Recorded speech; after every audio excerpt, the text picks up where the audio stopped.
Mise en place terminée, tel qu'on le dirait pour une cérémonie, Mazembe a pris possession de la ville de Berkane ce vendredi 13 mai 2022 dans la soirée. Au bout d'un si long voyage de plus de 12 heures, les Corbeaux ont finalement posé leurs valises à Belleville Hôtel. Une seule chose préoccupe Kabasso Tchongo et ses coéquipiers, se qualifier en finale de la Coupe de la CAF. Une balade dans les rues de Berkane et un peu des jeux dans les eaux de la Méditerranée la matinée de ce samedi 14 mai 2022, et ce avant la reconnaissance de terrain prévue dans la nuit. Les protégés de Moïse Katumbi n'ont qu'une envie, en finir avec la renaissance sportive de Berkane et se rendre au Nigeria pour la finale.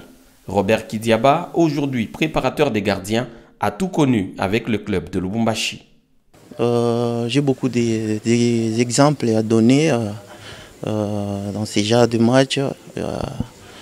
À l'époque, on avait joué avec ces Kemi 7.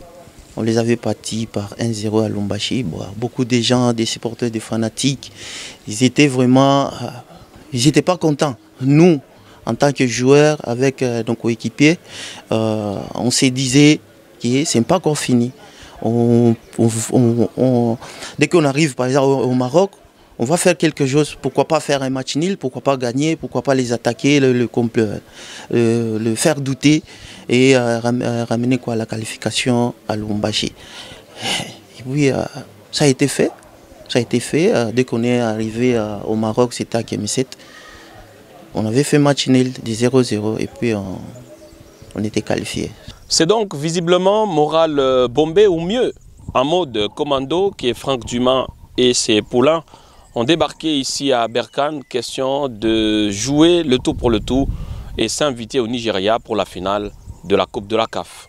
Depuis Berkane au Maroc, Victoire Mambaï, Pascal Mangala, Nyota Radio et Télévision.